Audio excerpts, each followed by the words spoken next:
Hi, everybody. My name is Stefan Molyneux. Of course, I'm the host of Free Domain Radio. I am very thrilled. A fellow Irishman, I suppose, Jim Flynn, who is an emeritus professor of political studies at the University of Otago in Dunedin, New Zealand. He researches intelligence, and I have talked about his theories a number of times on this show before.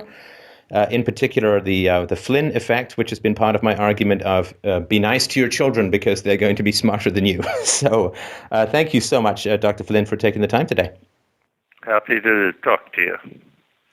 So if we can just start big picture before we delve into some of the more controversial stuff. When I talk about IQ on my show, there seems to be quite a lot of skepticism about the value of IQ. And I've sort of reminded people it's not a perfect measure of intelligence. I don't think anything could be, but it does seem to be quite predictive of life outcomes, of academic outcomes, and so on. I wonder if you could make the brief case as to why we should even bother being interested in a measure such as IQ. Well, first, we shouldn't confuse IQ with wisdom. I've published a book called How to Improve Your Mind, and there are plenty of intelligent people around who don't have the basic toolkit to evaluate international politics or economics or moral argument. So whatever IQ tests measure, and as you say, they relate mainly to how well you'll do in getting marks at university, it isn't necessarily measuring critical intelligence or wisdom. Now, as to measuring how well you'll do at university, there is a good deal in it. If you combine IQ with school grades, it correlates about 40% with university marks. Some would say that's up to 50%. But note that's a combination of school marks and IQ. Now, the reason that the IQ buffs count both in, they say, after all, effort counts too in achievement. And school marks give you an idea of whether the person really tries. So it's quite sensible to take into account school marks as a measure of motivation and IQ as a measure of intelligence.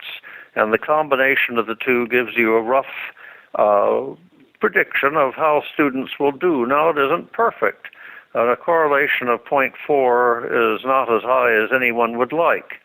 What it means is that if Harvard takes on its tests, I presume it uses SAT and it may give its own IQ test, if they take, let's say, the top 3%,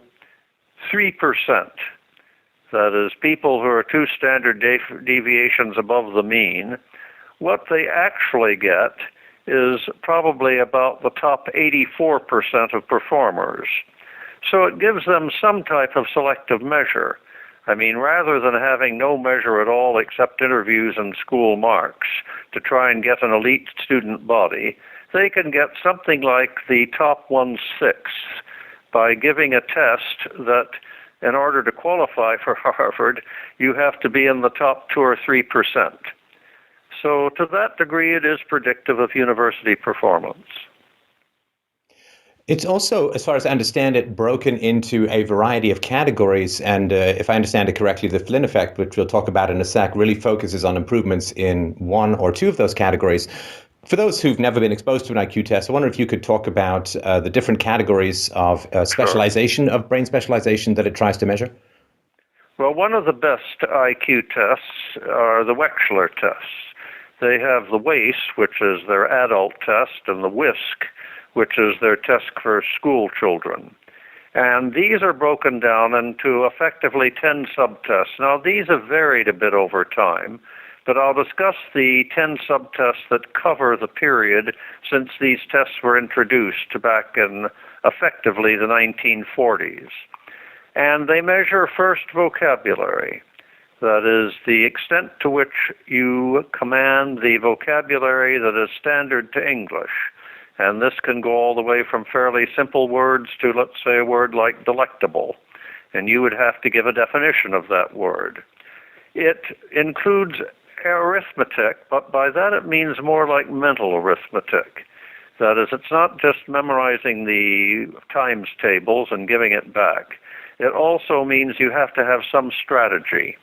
They would say you go to market and you get 3 items and it costs you $16, and you get three items at $5.50 each, and you've been given $20, how much change would you take home? Well, you would have to you'd have to divide the number of items into your cost, and then subtract that into the money you were given, and you'd get the answer, wouldn't you? So you'd have to have some type of strategy for using numbers. It measures general information, and that has to do with things like what continent Buenos Aires is in, information of that sort. Information they feel that a reasonably educated person would have about the world. You know, what's the capital of Switzerland, this sort of thing. It also measures comprehension. Now that has to do with how well you can handle everyday life. You know, why you put stamps on letters, why streets are numbered consecutively, why we pay interest, things of that sort that have to do with basic competence for dealing with the world around you. It would also have digit span. That would be a memory test.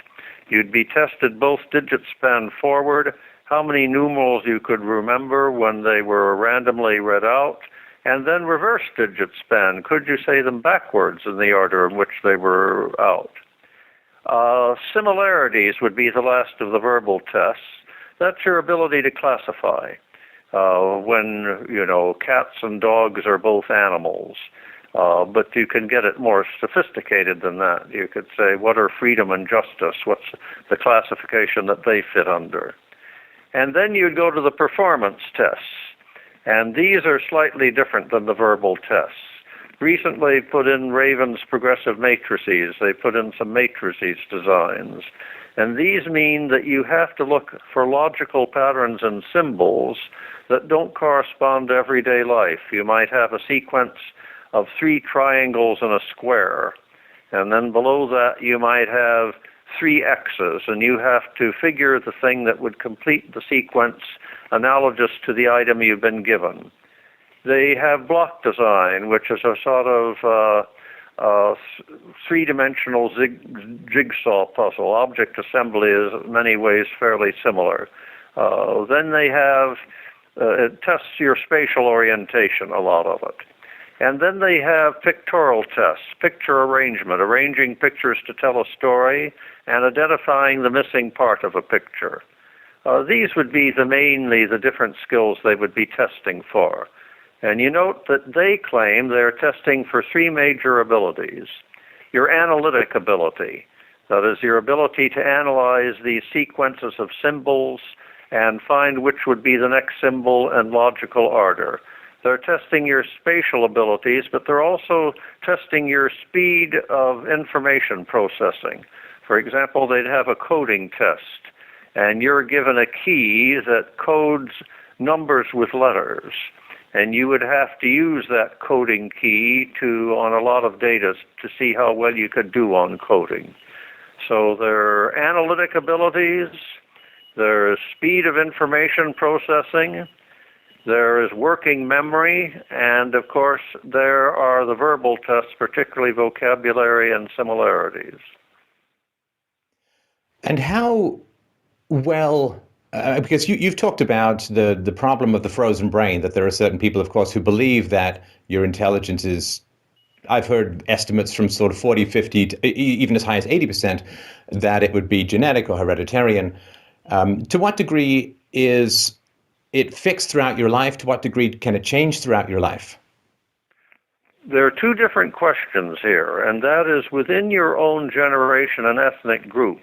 How easy is it throughout your life to jump the pecking order, let's say to go from the 50th percentile to the 70th? The other question, of course, is progress over time. How much the population of a whole from one generation to another can progress. Now, their environment, of course, I think is virtually all-encompassing.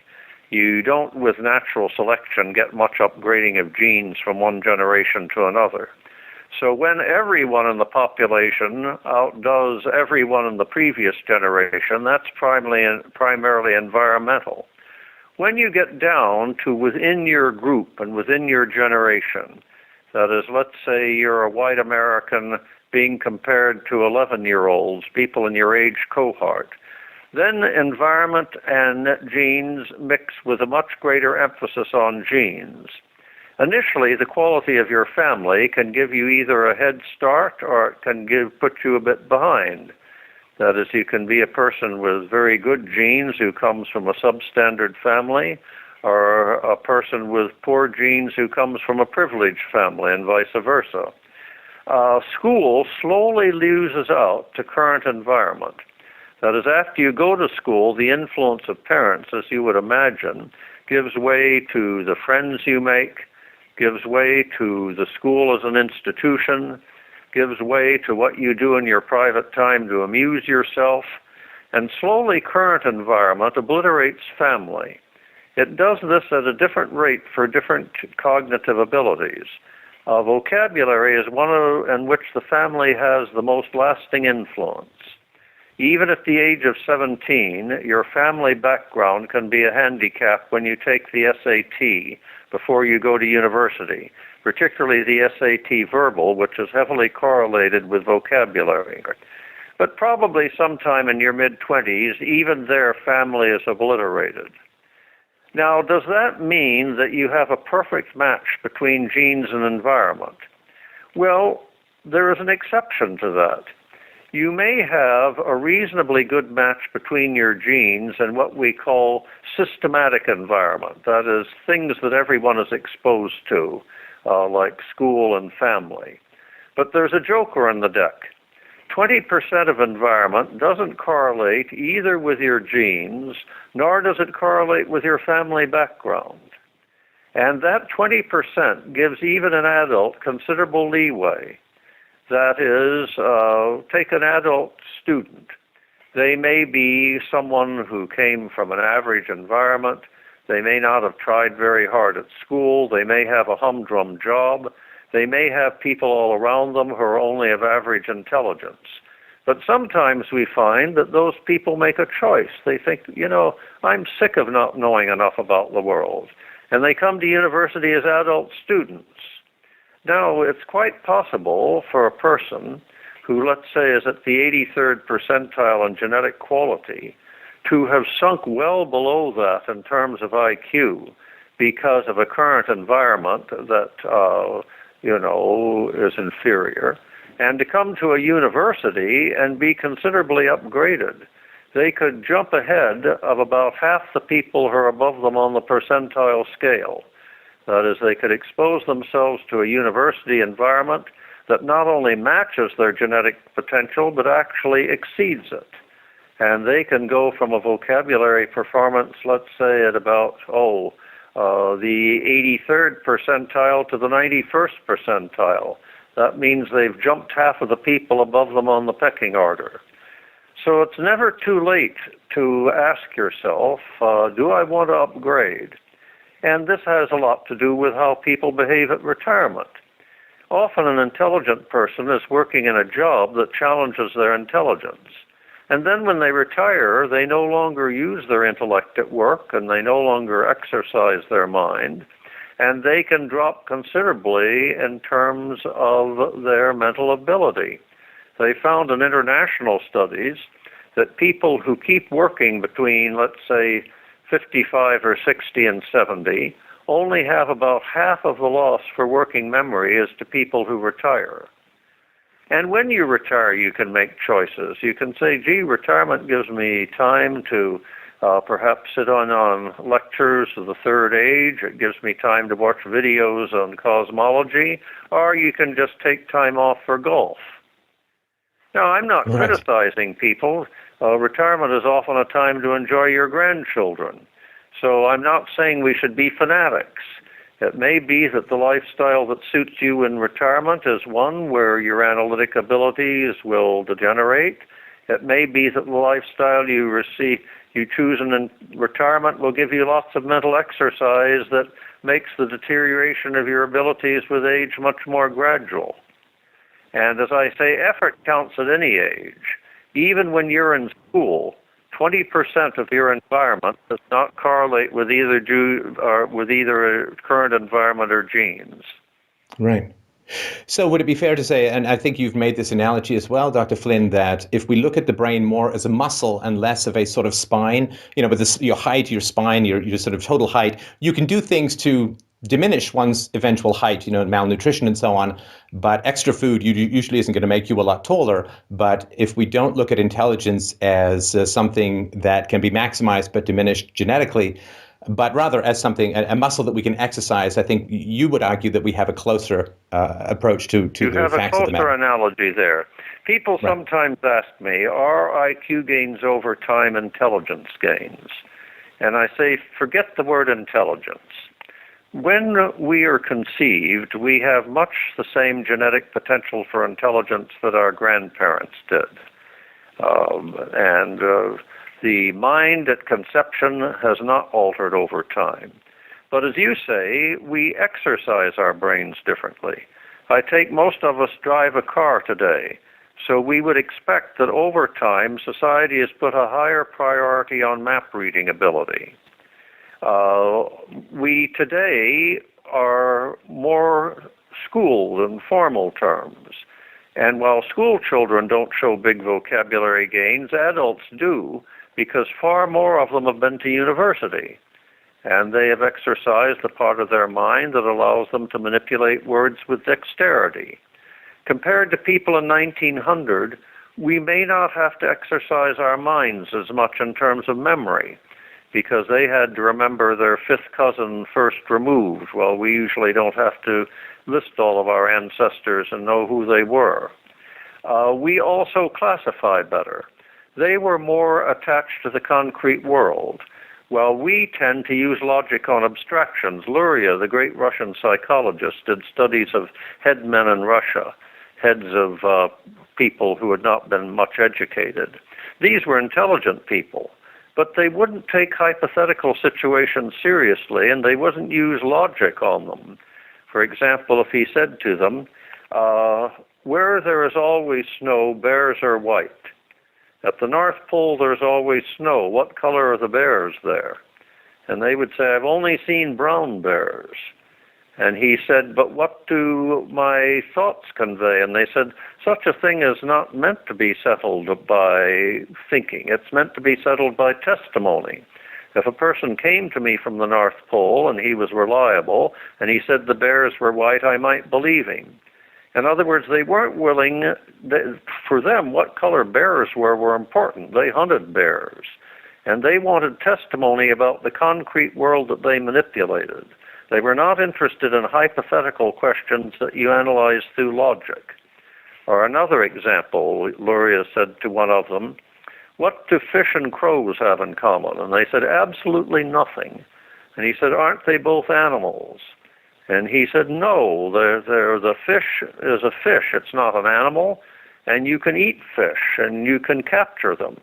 He said, crows are not good to eat, but a crow can peck at a fish, and a fish can't eat a crow.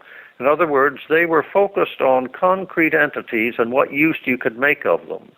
And they weren't about to use classificatory abstractions. You know, we're used to mammals and reptiles and primates and non-primates. In terms of their general perspective, these were useless. They were splitters rather than lumpers. If you were hunting, you were much more interested in the spores that different animals left. You were differentiating nature so you could make use of it. You're interested in what fruits you could eat and what fruits were poisonous. You weren't classifying things and using logic on them. And the hypothetical is terribly important. It means that we've made moral progress as well as cognitive progress. When I was a young person at university, at the time of Martin Luther King, you might argue with your parents, who generally were more racially biased, and you'd say, what if you woke up tomorrow and you were black? And my father would say, well, that's the dumbest thing you've ever said. Who do you know who woke up black? In other words, he was fixated on the concrete. He wouldn't take the hypothetical seriously. You know, the hypothesis that he might be black was for him absurd. And he wouldn't use logic. Of course, once you got him to admit that he might wake up white or black, you could say, well, then would you deserve to be put in the salt mines? So a moral argument always means taking the hypothetical seriously. And you're quite right. When we look at people today and then, our brains at autopsy would look very different. As you know, a weightlifter's muscles at autopsy look different than a swimmer's. So although our minds are no different at conception, they would look differently at autopsy. They found that London taxi drivers had an enlarged hippocampus, and that, of course, is the spatial visualization, spatial orientation. And they had exercised that part of their brains. And if society asks us to do exercise differently than in the past, we'll have a different brain at autopsy. The parts of it that are rote memory might be smaller. The parts that do analysis might be larger. Map reading might be mixed. We pilot cars, of course, but we don't hunt animals in the wild. As for other aspects, they were not stupid, despite the fact that they would do badly on IQ tests. They were perfectly intelligent enough to deal with the cognitive problems that their time posed. They could make change, they could farm, they could remember their ancestors.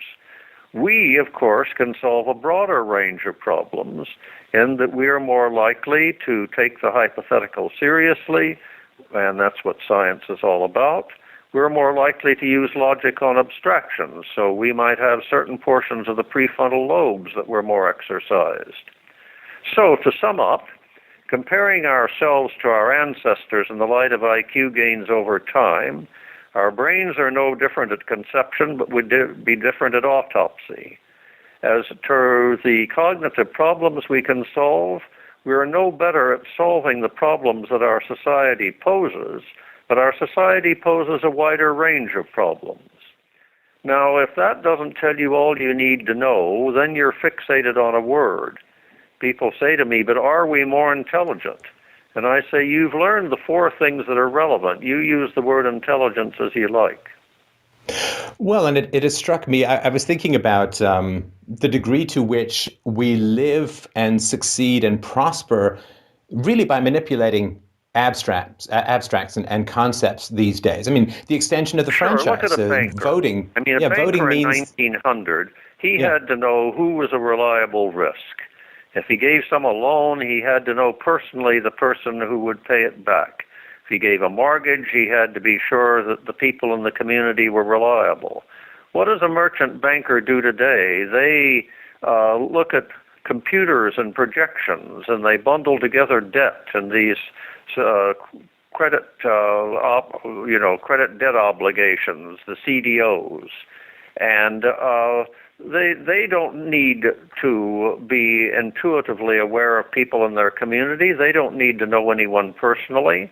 They essentially just take credit card debt and housing debt and bundle it into a certificate and put it on the stock market.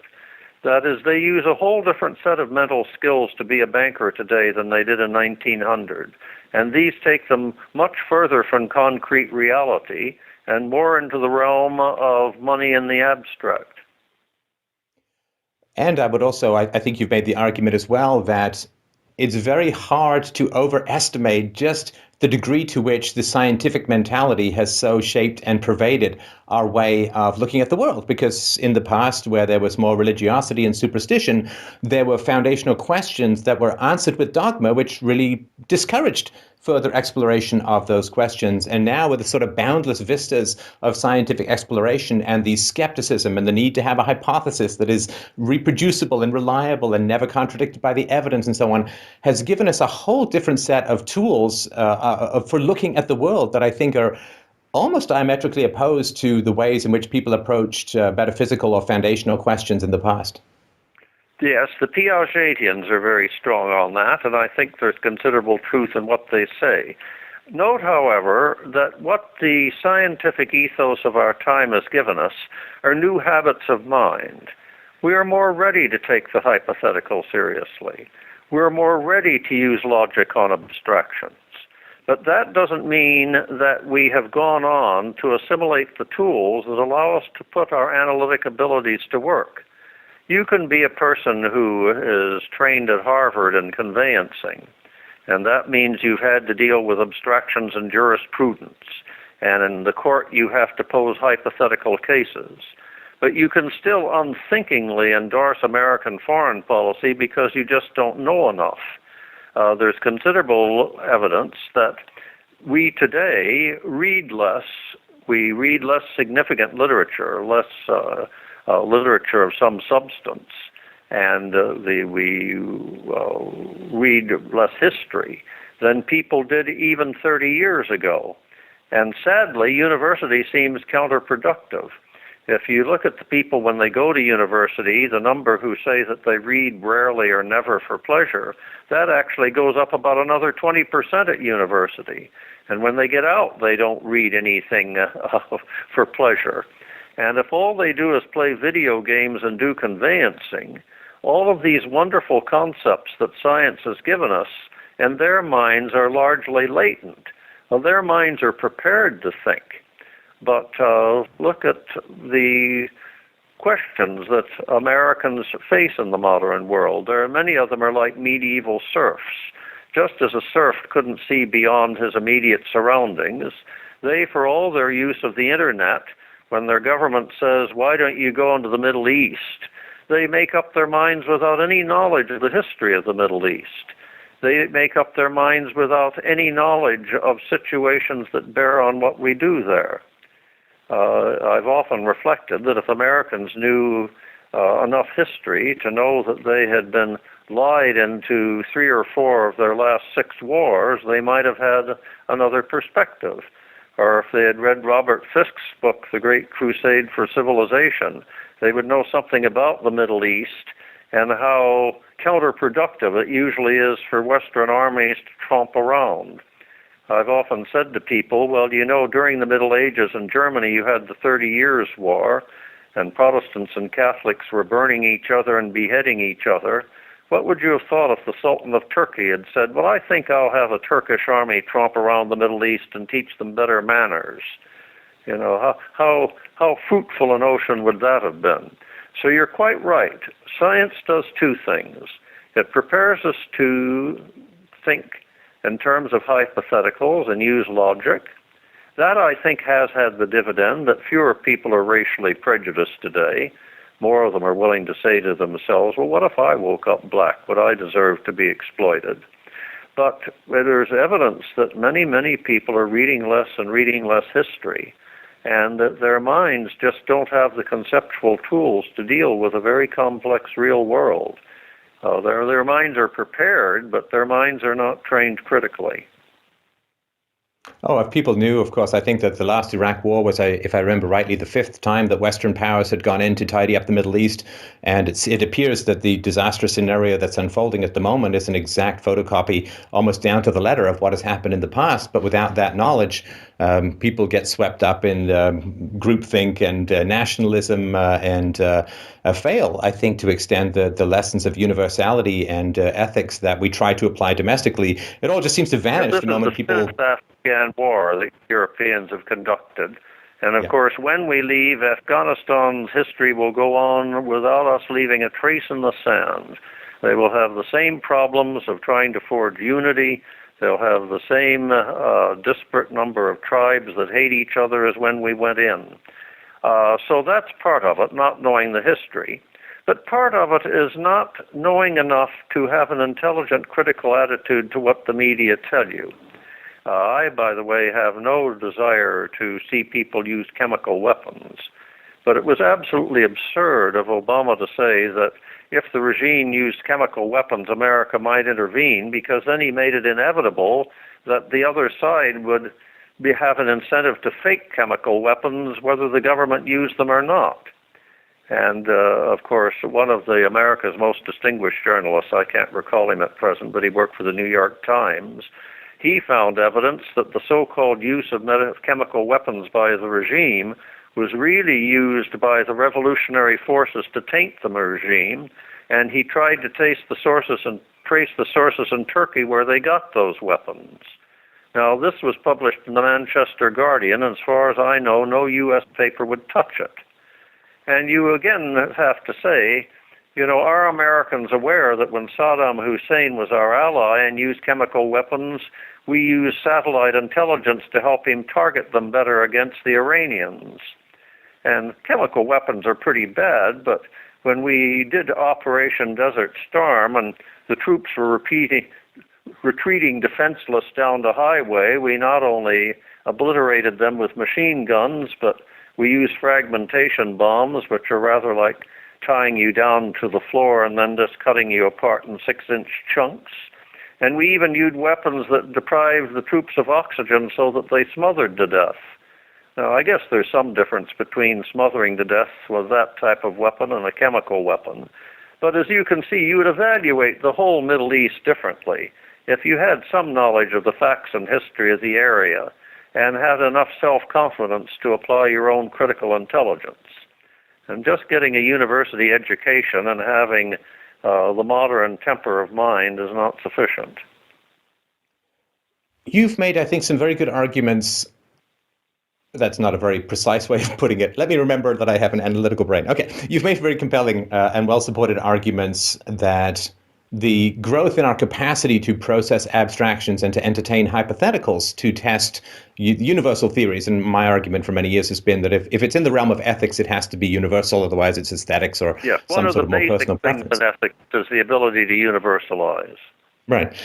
And you've got some really chilling examples of the callousness and coldness and cruelty that occurred prior to the scientific revolution. Of course, it did occur within the scientific revolution, but I think, as Pinker has argued, and as you've pointed out, there is a diminishment of our cruelty and some sort of growth in what has been characterized as mankind's most important resource, which is empathy. Do you think that the increasing conceptualization and abstraction of our lives is helping us to climb those flaming rungs of moral hierarchies? I mean, we've used the example of race. I mean, if you want to be a real human being, you have to make your own mind up about moral questions.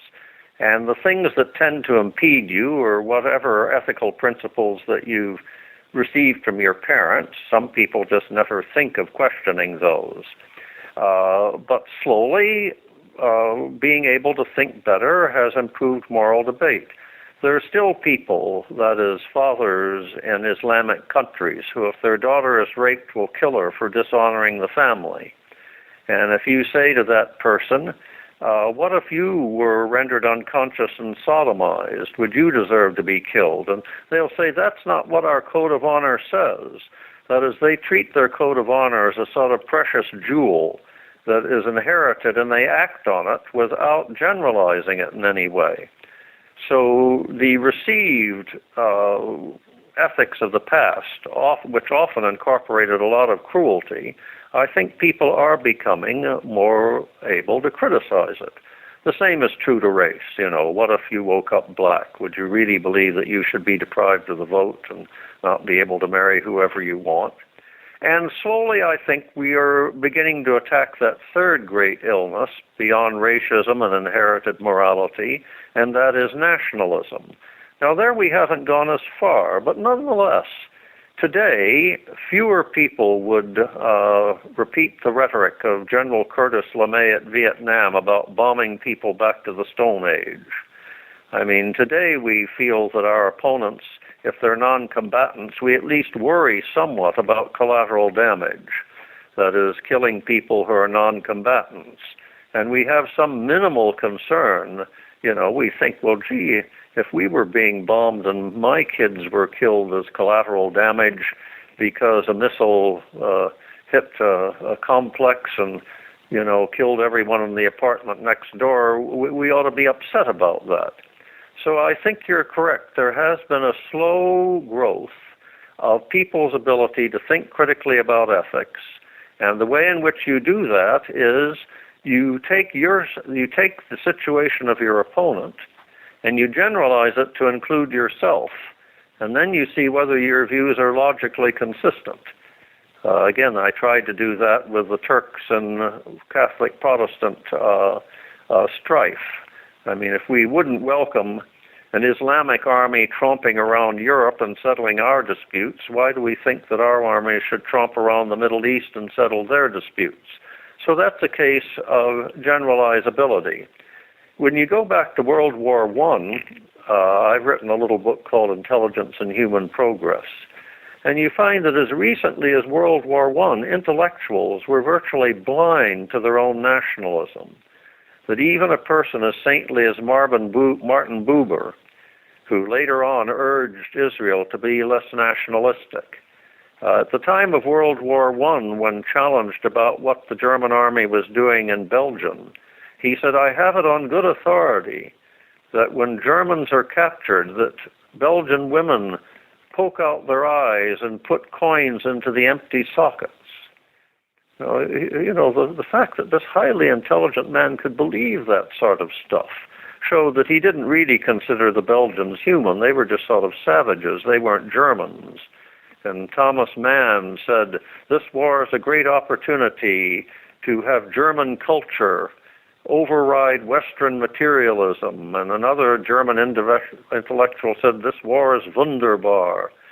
So I think at least today you do have such people around who can't look beyond their nation and can't look upon people who aren't in their nation as anything but enemies.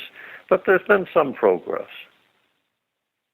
Well, this is Socrates would make the argument for universality, and more specifically, of course, Immanuel Kant would make the argument for universality. So what you're saying is we've all just been waiting for the conceptual abilities of mankind to catch up with the great philosophers so that we can all move forward together. That's a very encouraging thought. Yes, and there are many other things. I mean, some of the wonderful ideas that you can use to give yourself a mental toolkit do come from philosophy. But quite a few of them come from other sciences. I mean, knowing what a market is a wonderful instrument. That is, knowing how a market operates. And, of course, misconceptions about this can be very costly. Knowing how a stock market operates and what debt is. If you have a few basic economic concepts, you can say to yourself, well, marketing debt as an asset only if the debt is likely to be repaid. You know, someone owes me money, and I say to you, I'm willing to sell the debt to you. You may well think, gee, well, the person that owes Flynn money, he's very sound, and Flynn is in need of cash, and I'll take the debt over, and the flow of payment will reimburse me. It's another thing, of course, when you bundle together stock certificates that have marginal mortgage debt, credit card debt, automobile debt, and then you say, we will market that as an asset.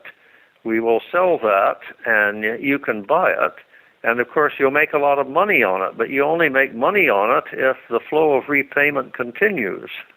And you'll have a sophisticated computer model that will predict the conditions under which the flow of payment will go on. But none of these models are really adequate to capture all of human behavior. And at a certain point, you find that people are overextended and that they can't pay off their mortgages and they can't pay off their automobiles, and then you have a crash. So it isn't just that you can get stuff from philosophy proper. You can get very useful concepts from economics. You can get useful concepts from international politics. In my book, How to Improve Your Mind, I point out that you really need three concepts to understand international relations. One is that nations often act in their own interest. For example, Finland is rightly very frightened of Russia, and very rarely do the Finns criticize the Russians. So self-interest is important.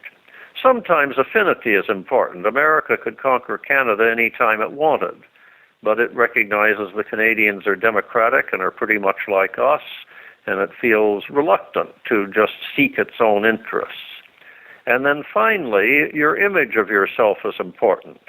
Americans have an image of themselves as being exceptionally virtuous, and this leads them to all sorts of follies on the international scene. But Israel, of course, has an image of itself as a persecuted people that everyone tried to exterminate, and therefore distrusts everyone, even those who come to its aid. So if you want to analyze why nations behave as they do in international politics, those three concepts, to combine national interest, to combine affinity with other peoples, to combine your own narrative about your own history, These are very valuable tools in understanding why nations do what they do.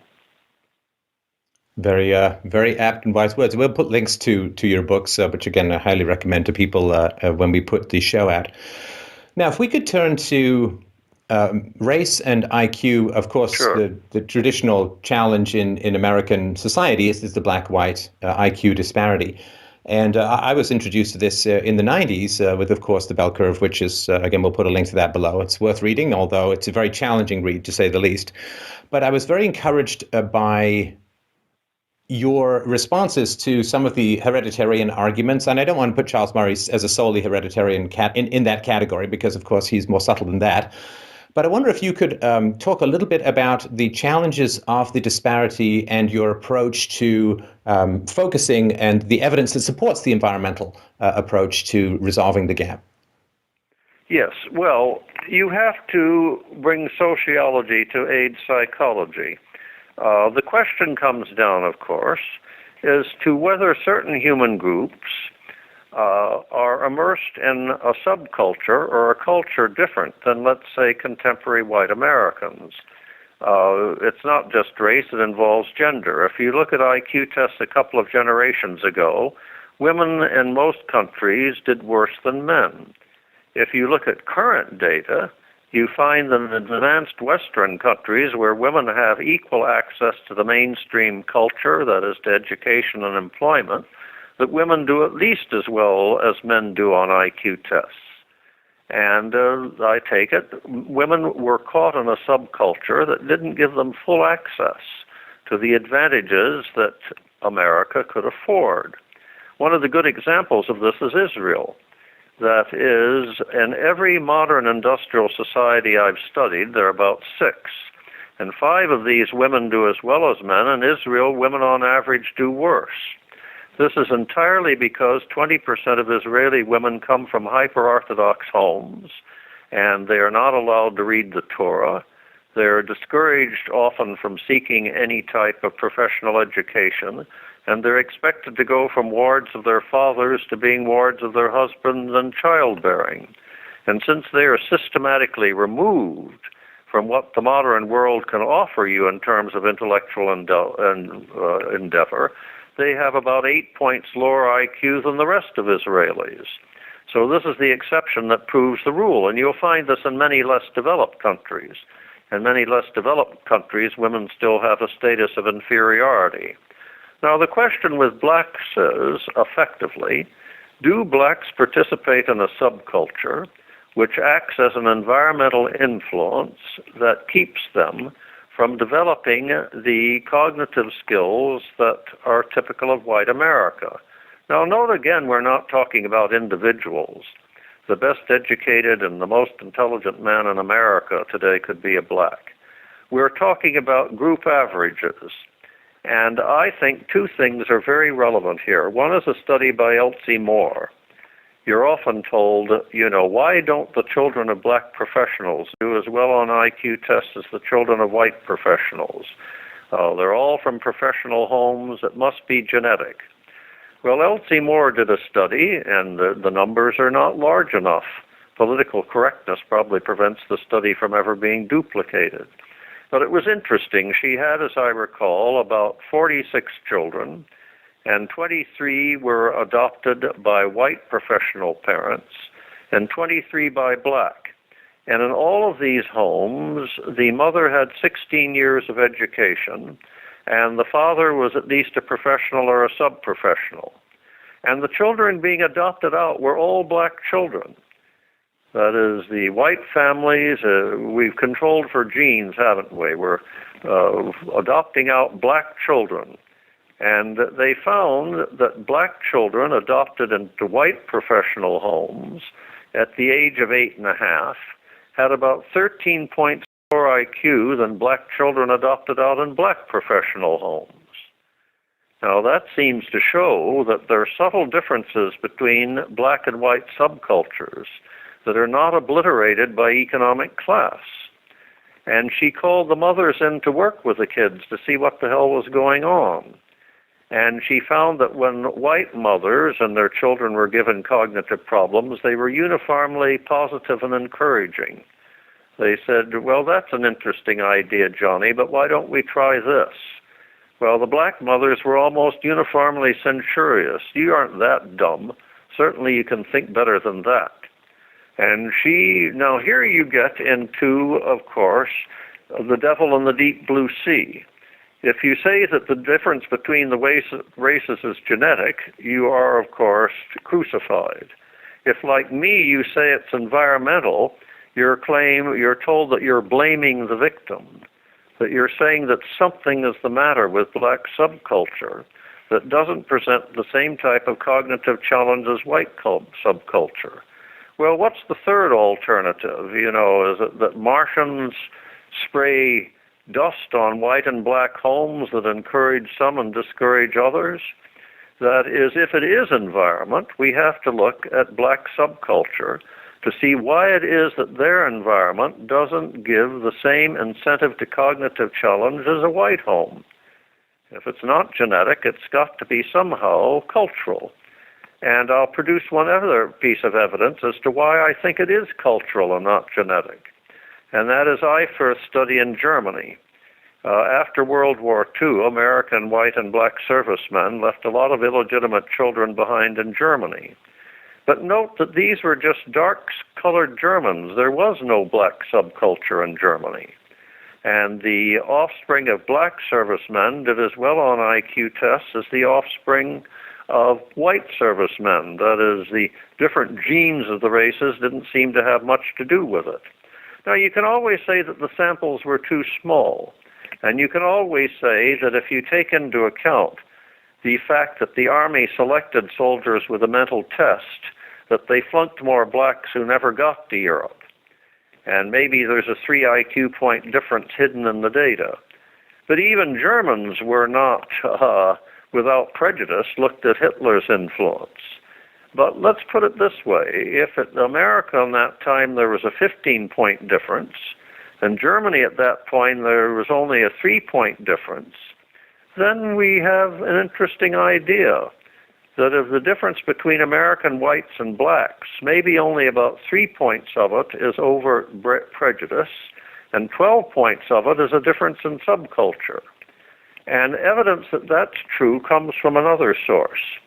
Jensen found that in America, as cognitive tasks became more complex, blacks fell further behind. And he said, aha, that shows they're less intelligent. Simple cognitive tasks, they're closer to whites than they are on more complex cognitive tasks. Well, in Germany, all that disappeared. That is, the comparison of white and black on the 10 Wechsler subtests, there was no correlation whatsoever with the complexity of the task. The blacks and whites were just as close to equal on the more complex tasks than the lesser ones. So I would argue that the evidence in totality shows that the difference is not genetic, but has to do with differences in the subcultures.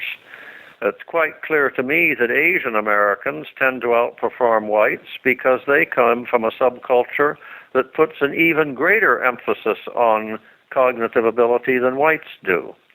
It's interesting, you walk into a restaurant, a Chinese restaurant, and there's a little kid sleeping over his books, and he suddenly wakes up and picks up the book again. That is, for him, it's just second nature to do his homework, and there it is in front of him. That's less true in white homes and less true still in black homes. You find, as Thomas Sowell, who's a black historian, points out, you find that in many cases that while blacks want their children to do better at school, they don't set up the proper atmosphere for developing cognitive ability. For example, they'll be over the moon if the kid makes an athletic team, but be perfunctory if they bring home a good arithmetic score.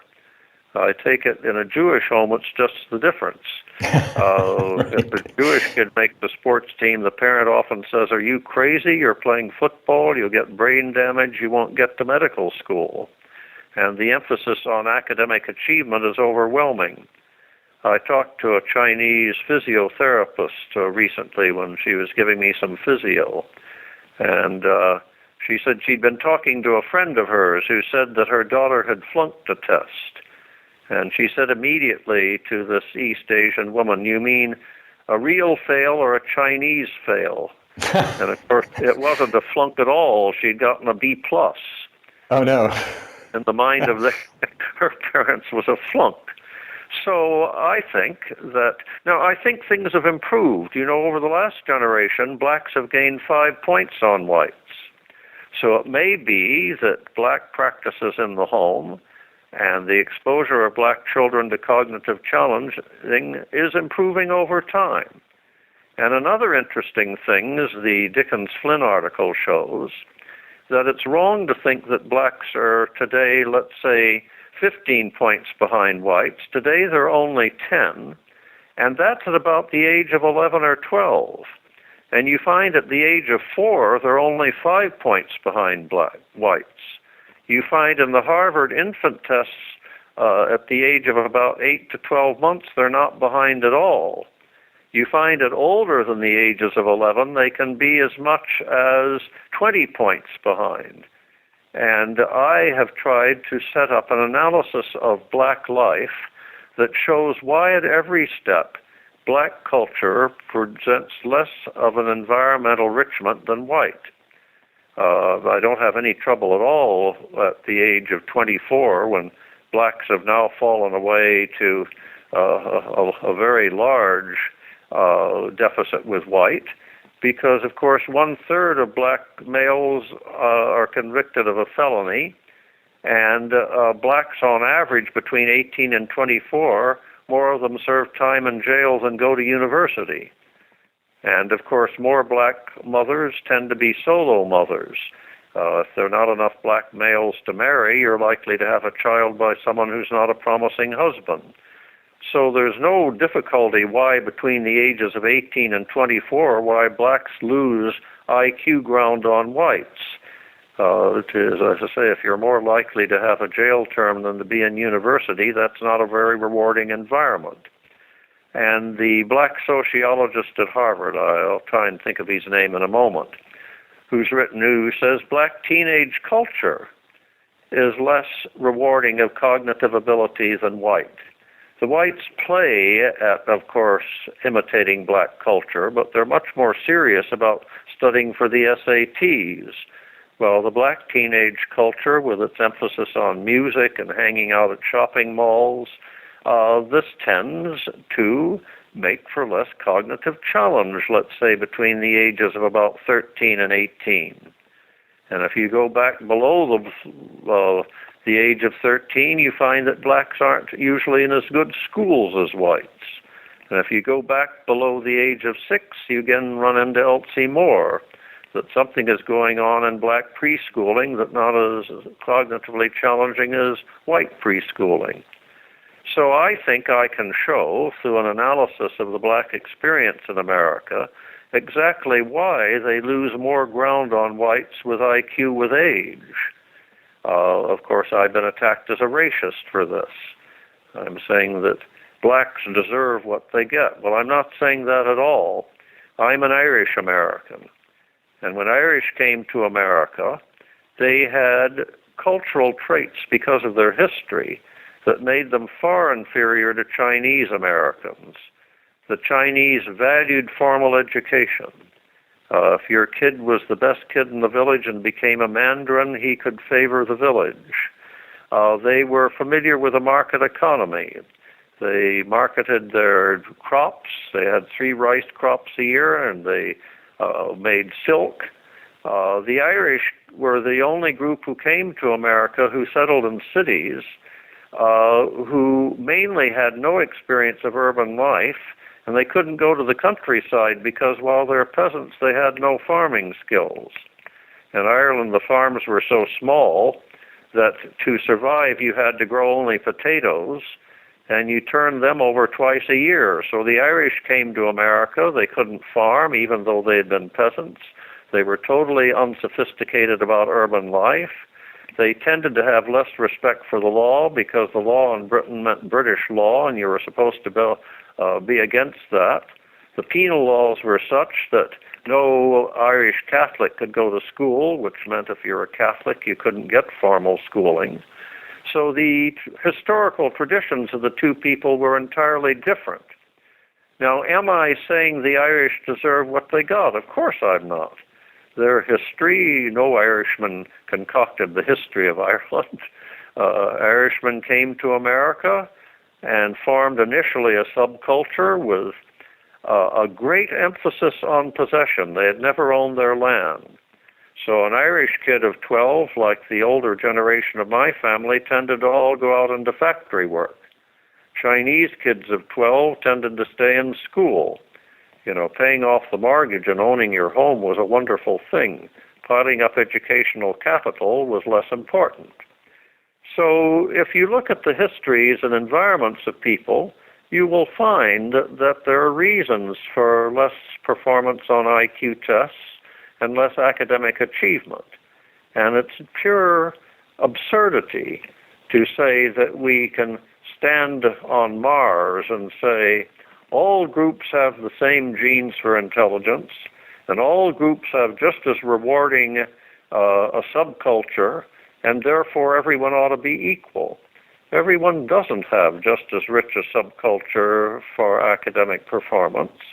And if you don't take that into account, you don't understand what's going on. Yeah, I think you mentioned that some of the more professional households, the kids can expect to hear, toddlers, infants, can expect to hear about 2,500 different words a day, whereas in some of the more impoverished households, it's as low as 600. And that in some of the black communities, the moms don't chat with their babies because they say, well, they can't talk back. So why? And these are just different. That would definitely be in the realm of culture as far as I would understand it. And there's also another factor. For every 100 young white women of marriageable age, there are a large number of suitable white partners. For every 100 black women of marriageable age, there are only 57 black males that are viable. The rest are dead, they're in prison, they're chronically unemployed, they are in drugs. Well, if you're a young woman, what are you going to do? Are 50% of you going to go childless? You're going to have children with black males that you may not even want around as a permanent partner. Now, that means you're likely, much more likely than whites, to be a solo parent. 62% of black children today are being raised in solo parent homes. Now, this has nothing to do with castigating the mother. But if you are one of two children in a two-parent home, the child before school hears a lot of adult education. If you're a solo black mother with 3 or 4 kids around, the vocabulary environment is entirely the child's vocabulary. That sets the tone of the environment. When I used to work with the NAACP in Chicago, you'd visit black women who were in public housing 5 blocks from Lake Michigan who had never seen the lake. That is, they were totally isolated, and the child, as you say, they didn't think of talking to their children because the children couldn't understand them, but the child was essentially surrounded by child talk. Under more favorable circumstances, the child is surrounded by adult talk even before school, and that's a much more enriched vocabulary environment. Do you think that there's any credibility to, my head spins with this stuff because it's so data driven, and you of course have to some degree accept what people say about the data. But one argument I think that Charles Murray has made, which I'd like you to address, is the potential dysgenic effects of the welfare state on our capacities or culture, or I guess he would probably argue more genetics. I don't want to speak for Dr. Murray, but do you think that there could be an effect of, and this would be not among blacks, but among all cultures, that there may be some dysgenic effects from the welfare state that may be putting a downward pressure on this accumulation of intelligence that you've identified? Well, if the welfare state essentially just keeps people alive in poverty, and these people are ignorant of contraception and have a higher birth rate than Americans who are more affluent, certainly education does something to stratify people in terms of genes for intelligence. That is, there are many handicaps for people in deprived environments to make their way in the educational system, but to some degree you will have a situation where people over and above these handicaps, the brighter person will tend to go up on the ladder. And if you have a certain correlation between genes of intelligence and middle class and upper class status, and those people have very few children and don't marry until the age of 30, and what the welfare state does, people at the bottom of the heap, they are chronically unemployed, always marginal in terms of housing, have demoralized family life, they don't know much about contraception. Many of them are in despair. When I used to talk to a young black girl, I'd say, Susie, you have 3 kids. And she'd say, you don't understand, Mr. Flynn. My children are the only people that love me. In other words, their reason for having children is not to victimize the welfare state. They say, I never had a father. Any lover I've had beats me up. My children are the only people who love me. Now, if you have such a situation over many generations, you would have some decline in genes for IQ. I think there's a solution to this, and that is to have a welfare state and to have social conditions so excellent that you have eliminated the culture of poverty.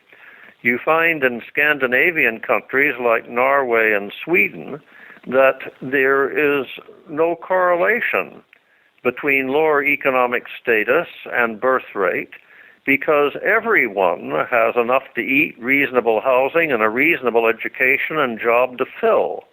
And under those conditions, the people further down the ladder are not that much further down the ladder, and they develop middle-class aspirations, and they master birth control.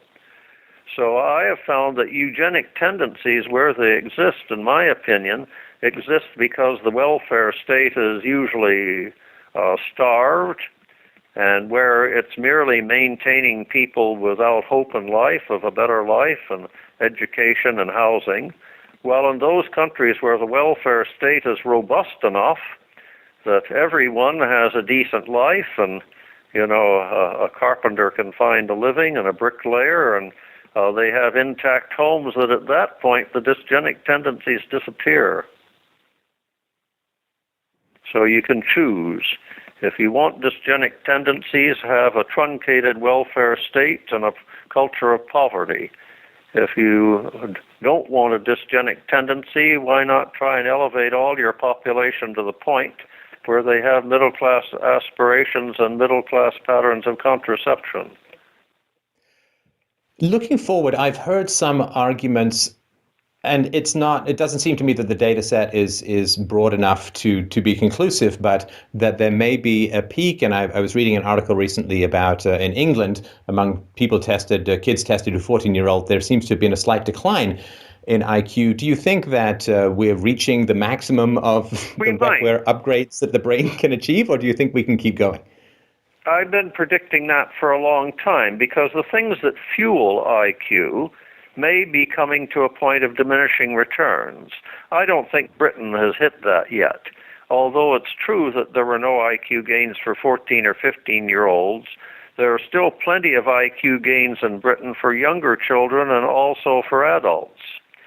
So I don't think Britain, I think the 14, 15-year-old is atypical of the data. But there's no doubt that IQ gains have stalled in Scandinavia.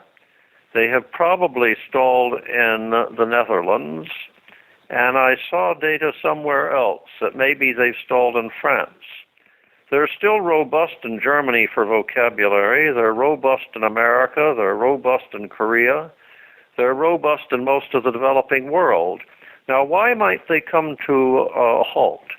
Well, it may be that in terms of giving people a grasp of the hypothetical and abstractions, that formal education in certain countries has done about as much as it can. I mean, we may have learned virtually all the tricks of trying to school people in science and hypothetical thinking that we know about. Family size is important, as we've seen it. The ratio of parents to children in the home, if it's a high ratio, is much better off than if it's a low ratio. But if we have any fewer children than we have, we won't even be replacing ourselves. So family size is beginning to reach a limit. in terms of cognitively challenging leisure. At a certain point, people get shell-shocked. I mean, it's one thing to encourage people to read and play chess and to do perhaps demanding video games and leisure, but at a certain point you just want to relax. So it may be that the various triggers that trigger IQ gains, that is better education, decline in family size, cognitive use of leisure, it may be that all of these things are about to reach a limit, at which point IQ gains will not continue. Now, my answer to that is fine. It's a pity, but look at how little of this new intelligence we are realizing in terms of making it a capacity for wisdom and for social criticism. You know, the future may be not so much hoping IQ will go up as hoping people will be better educated by universities and get the basic concepts they need so that the next century will see a rise in critical thinking and a rise in wisdom. Well, I think that is the challenge. I mean, having the capacity for abstract thought is necessary but not sufficient for wisdom, I would argue. That's right. You need it's a precondition, but it's not a sufficient condition.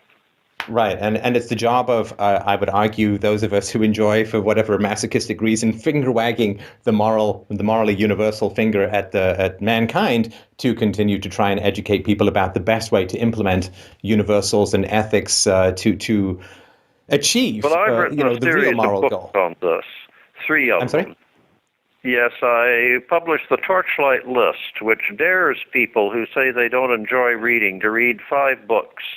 And I say, read those, and I'll bet you'll be knocked over by 1 or 2 of them. One of them is Isaac Bashevis Singer's The Slave, which I think is a great book. And I say, if you even take half an hour before you go to bed at night, here are a list of 200 books that will educate you about the modern world, novels, popular histories. Some of them are poems, some of them are short stories, some of them are films. And it's an effort to try and turn around the terrible thing that's going on. That is, fewer and fewer highly educated people reading for pleasure and getting to know the modern world and getting to know its history. I published a little book called Fate and Philosophy, which says you don't have to be a philosopher to think deeply about what the world is all about. You know, it has a section, what is good on ethics, what is possible, and what exists. And then finally, there's this How to Improve Your Mind, which tries and give you the conceptual tools to do a bit of market analysis and understand flawed moral argument and understand international relations.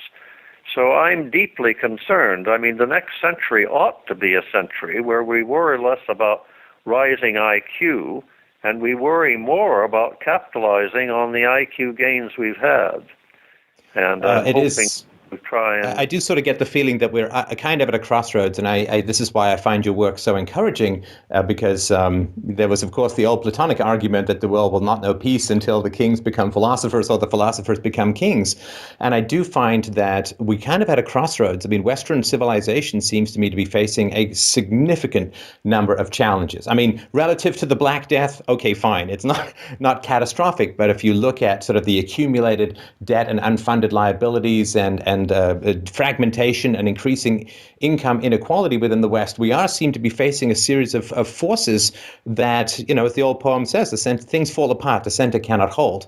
And I think that what we need is these sort of iron girders of principles and particularly moral philosophy to sort of herd the sheep back. I mean, that sounds like a bad way of putting it, but to herd people back to a common understanding so that we can solve these problems rationally rather than either avoiding them by kicking the can down the road. I mean, Greece just got another 4-month extension. They're down to keeping things going to 4 months, rather than kicking the can down the road, which is irresponsible, or having emotionally, self-interestedly reactive reactions to these problems, to devote ourselves back to sort of the foundational principles of personal responsibility, universal ethics, perhaps some private property extensions might not be bad. But I think that at this point, if we can say maybe we've reached the peak, then we really need to harness our increased capacity with the power of critical thinking to really attack these problems. And I think we have to do it sooner rather than later, because they seem to be getting worse the longer we ignore them. Well, the ancients were right. They said you can't be infected by materialism, militarism, or the cult of popularity. If you measure human beings in terms of their number of possessions, if you measure human beings just in terms of whether they're affable and go along with what everyone thinks, if you measure human beings in thrilling to the fact that your nation can push anyone else around on the international scene, you overlook what is really the purpose, and that is the liberation of the mind. Chekhov says man is what he thinks. And all my life I have wanted to get the intellectual equipment so I could liberate my mind to have an independent opinion about the great events and the great problems of the world. In Norway, polls show that people are asked, they're asked if they have job satisfaction, and those who say yes, they are asked, would they give that job up for a less rewarding one at twice the income? And most of them say no. Now, it would be interesting to see what a poll would say in America. At least you get the impression that very few Americans would be willing to live on half of their affluent income if it meant, that they would have more leisure to think and to read and to have an independent opinion. So you're quite right. There has to be a change in values. People have to measure their society in terms of the number of people who can think for themselves about ethics and about nationalism and about racism, and measure it less in terms of whether people can afford private airplanes. Right, and the chilling study that came a few years out of England, that I think the number one desire for young British people was to be famous. Not any achievement, not famous for their virtue, but just to be well known, which seems to me to be splitting self-regard into a popularity. Yeah, you shouldn't want to be famous. You should want to be in control of your own mind and your own life. That doesn't necessarily bring you fame. Certainly moralizers in the short run have achieved far more infamy in their own time than famous maybe later. Often they get the hemlock or the That's often a matter of luck. It amuses me. People want fame. They want to win the Nobel Prize. How many Nobel Prize winners can you name? Maybe a dozen, perhaps. Yeah, you might name a dozen. And how many are given? There are hundreds and hundreds and hundreds of them, aren't there? Even winning a Nobel Prize is not winning lasting fame. It's a nice thing for people to get, but it doesn't make you really famous. Or name a congressman from 30 years ago. Most people can't. They were big deals in their day, but they fade. Yes. And we remember most those who bring us the greatest gifts, and it's rarely politicians, and I think mostly it's the abstract thinkers who really help us to understand ourselves and the world. And that, of course, is a great gift that you've given. I'm sorry, I interrupted you. We're just about to make another point. No, I was just about to say that all of these things interrelate. The modern world is a wonderful place. It means that we have, most of us, the leisure and the income to think about the world and to think of science's impact on it. And I think we are finally coming to terms with the impact of science. But unfortunately, we're neglecting about 2/3 of what it has to tell us. And of course, we're also neglecting the fact that endless growth is posing problems in regard to the climate that are about to become insuperable. So what can we do? We can say to people, look at the world without illusion. Look at every problem as an empirical problem and a moral problem, and see the extent to which you can liberate your mind to solve them. And don't worship the false gods of ever-increased productivity and the life of easy popularity. Thank you very much for your time, Dr. Flynn. A real pleasure. We'll be putting books that I would certainly recommend. Are We Getting Smarter? Came out, 2.5 years ago now. That's right. You read it, did you? Yeah, How to Improve Your Mind. 20 ways to unlock the Modern World. 20 And keys to unlock the modern world. That's right. 20 keys. Sorry, I don't have my glasses on. It's all kind of blurry down there. But yeah, so we'll put a list of those books, and we'll also find and put a list to the 200 books that you recommend. Thank you so much, of course, for your time. Thank you for all the work that you're doing. And I know you take on some controversial topics, and I appreciate your defense of those whose opinions are different from yours. And I really thank you for your time today. It was a great pleasure. No, it's been a pleasure. Take care. Okay, bye-bye.